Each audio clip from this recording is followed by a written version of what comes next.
दोस्तों, अगर मैं कहूँ कि इस वीडियो में हम जो मेडिसिन के बारे में डिस्कस करने जा रहे हैं, जो हर्बल मेडिसिन के बारे में डिस्कस करने जा रहे हैं, वो मेडिसिन यदि आपके सारे बॉडी के ऑर्गन्स को फिर से रिपेयर कर सकती है, रेजुविनेट कर सकती है, उन्हें हेल्दी कर सकती है, तो ये कोई बड़ी बात नहीं होगी। जी हाँ, इस आयुर्वेदिक औषधि का नाम है अमलतास, या इसको आरगवद के नाम से भी जानते हैं। आरगवद का अर्थ होता है कि रोगों को नाश करने वाली, मतलब डिजीज किलर। आयुर्वेद में इस औषधि का बहुत अच्छा वर्णन मिलता है। और एक तरफ जब इन दोनों को मैं देखता हूँ, एक तरफ आयुर्वेद, एक तरफ मॉडर्न साइंस की रिसर्च, तो दोनों में सेम चीज़ें देखने को मिलती हैं। ऊपर से जब मैं अपनी प्रैक्टिस में इनका यूज़ करता हूँ तो वही रिजल्ट मिलते हैं।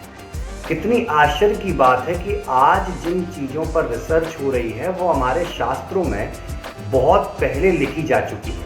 तो चलिए देखते हैं ऐसी क्या चीज़ों के बारे में शास्त्र में लिखा है जिन्हें हम अपने जीवन में डाल सकते हैं।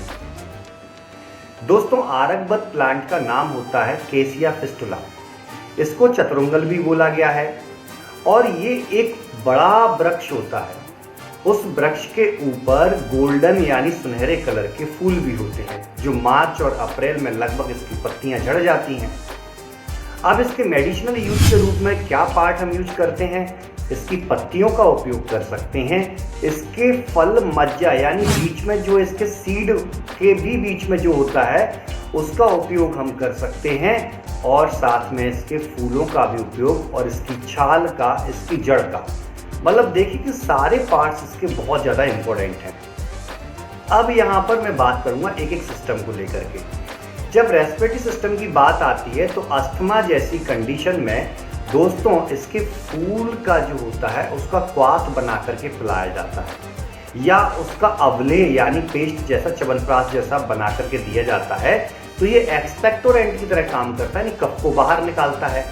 साथ में अस्थमा या सीओपीडी के पेशेंट्स में जिनमें जो ब्रोंकियोल्स होती है, श्वास नली, वो हार्ड हो जाती है, तो उसको भी ये स्मूथ करने का, सूदनिंग करने का कार्य करता है।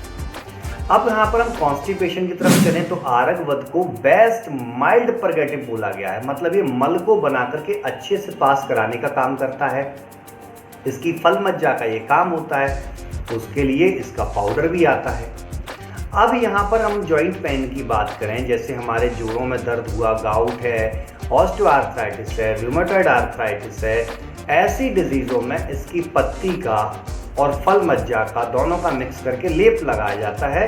उस लेप से बहुत ज़्यादा वहाँ पर दर्द में आराम मिलता है। कार्डियक डिजीज़ में इस पर जो रिसर्च की गई है, उस कार्डियक डिजीज़ में पाया गया कि जिन पेशेंट्स की आर्टरीज़ में, यानी कॉर्नरी आर्टरीज़ में जब जो हम बोलते हैं कोलेस्ट्रॉल या लिपिड प्रोफाइल बिगड़ जाती है, कोलेस्ट्रॉल का जमाव हो जाता है और एथेरोस्क्लेरोसिस डेवलप हो जाती है, तब इसकी छाल का, इसके पुष्प का और इसके जो पत्तियां होती हैं उसका जो डिकॉक्शन, क्वाथ तैयार किया जाता है, उसको जब इसको पिलाते हैं तो वो बहुत ज़्यादा फ़ायदा देता है।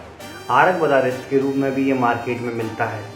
तो ये इतनी अच्छी मेडिसिन है कि यदि इसका उपयोग एक नियम तय, एक अच्छे वैद्य की निगरानी में हम करें तो आप बहुत सारे लाभ ले सकते हैं।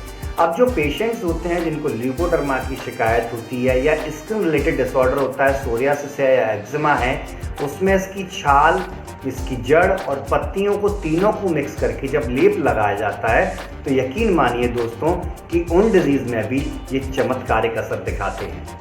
और ऐसा आप गूगल पे भी रिसर्च कीजिए, वहाँ कई रिसर्च पेपरों में ये सारी चीज़ें देखने को मिलती हैं। तो कितना इंटरेस्टिंग है ना हमारा आयुर्वेद, और इसका उपयोग आज हम नहीं कर पा रहे क्योंकि हम इन चीज़ों के बारे में जानते ही नहीं हैं।